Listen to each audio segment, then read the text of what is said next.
ప్రపంచవ్యాప్తంగా తెలుగు మూలాలున్న ప్రముఖులు రాజకీయాల నుండి కళ్ళ వరకు ఎందరో ఉన్నారు.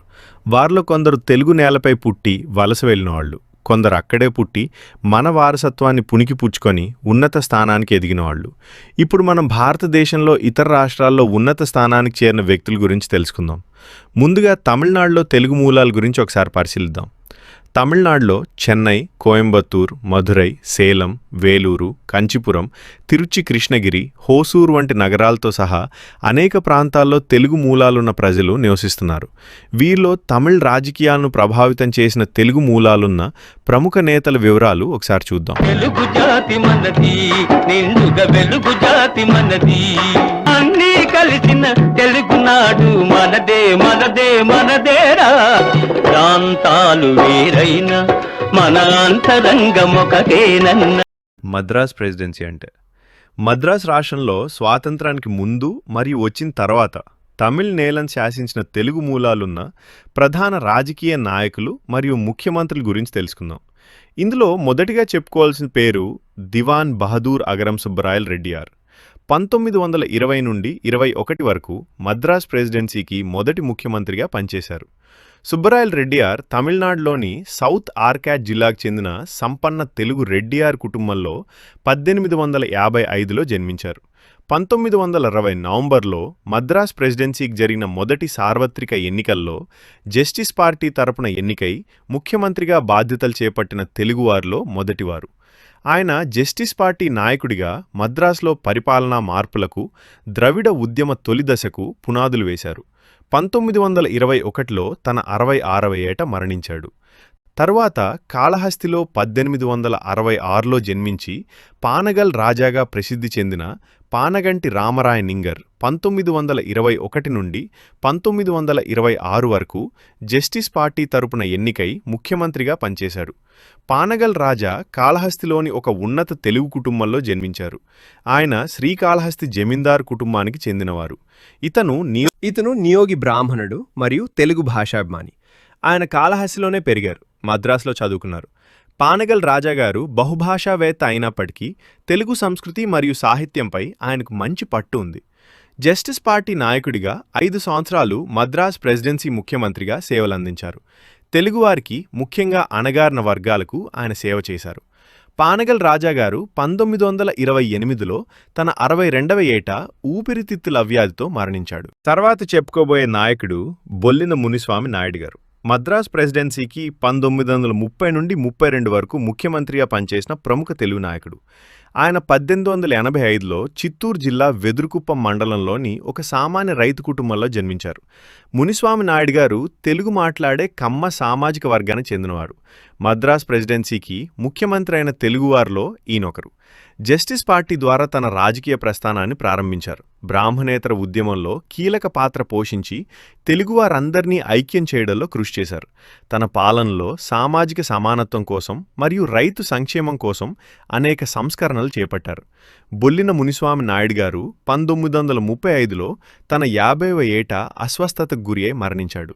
ఈయన ముని మనవాడే, మనందరికీ సుపరిచితుడైన నేడు తిరుమల దేవస్థానం చైర్మన్ మరియు టీ5 అధినేత బిఆర్ నాయుడుగా పిలువడే బొల్లినేని రాజగోపాల్ నాయుడు.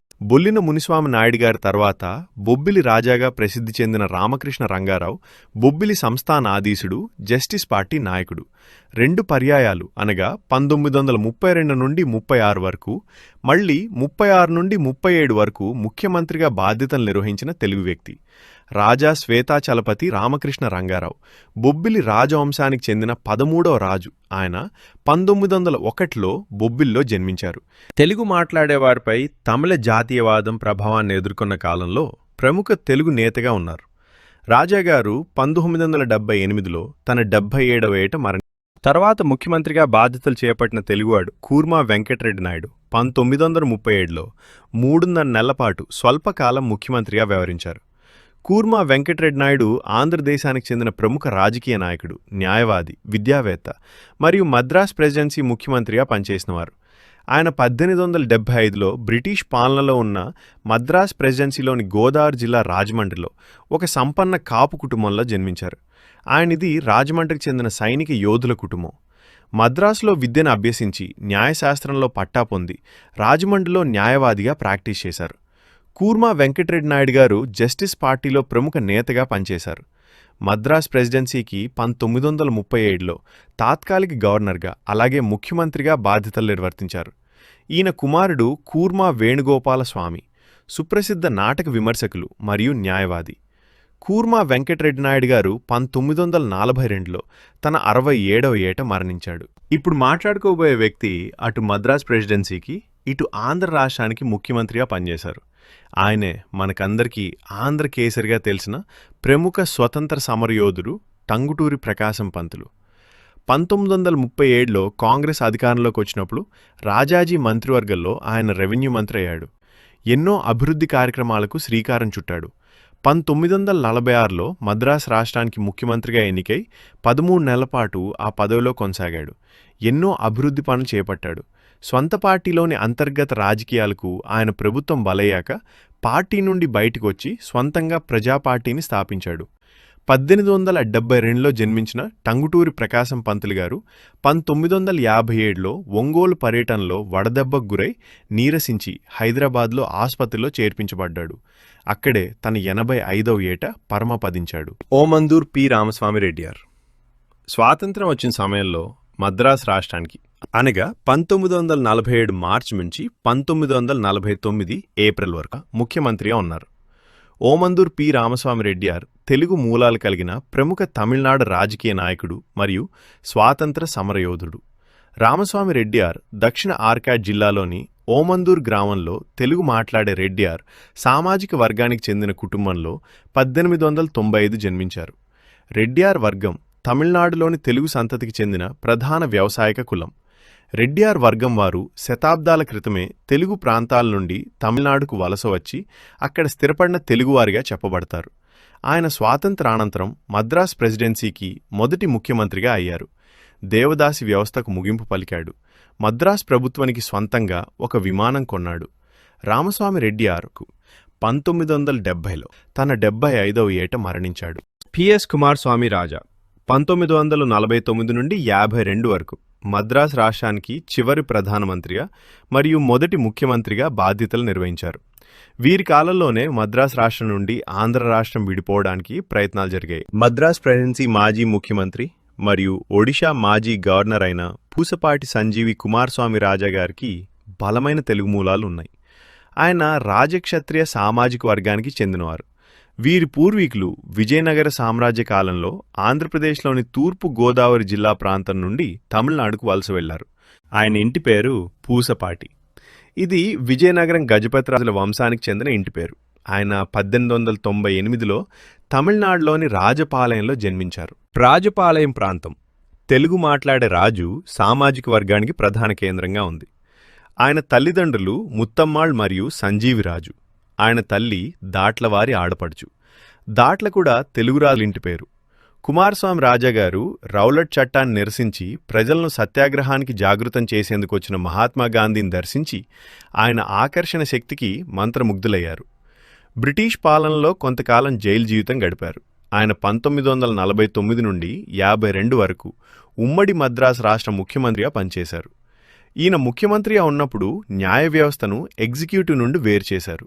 ఆ తర్వాత 1954 ఫిబ్రవరిలో ఒడిషా రాష్ట్రానికి గవర్నర్గా నియమితులయ్యారు.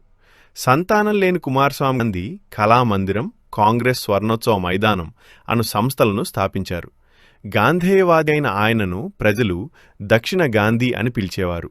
కుమారస్వామి రాజా గుండెపోటుతో మద్రాసులో 1957 మార్చి 15న కన్నుమూశారు. వీరే కాకుండా తమిళ నేల్ని ఏలిన కరుణానిధి, వైగో, విజయకాంత్ మొదలుకొని ప్రస్తుతం ఉన్న రాజకీయ నేతలు, అలాగే కోయంబత్తూర్ వ్యాపార స్థావరంగా మారడానికి కారణమైన జీడి నాయుడు, సంగీతానికి చెందిన వాగ్గేయకారుడు త్యాగరాజు నుండి నేటి సినీ రంగ ప్రముఖుల వరకు మన రెండో భాగంలో చర్చించుకుందాం. అన్ని భాషల్ని కాపాడడానికి మేము సిద్ధంగా ఉన్నాం.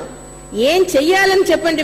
ఏ గోపీనాథ్ అనే నేను భారత పార్లమెంట్ లోక్సభ సభ్యునిగా ఎన్నికైనందున సభానాయకుడి తీర్మానం సభ నిర్ణయానికి వదిలివేయబడింది.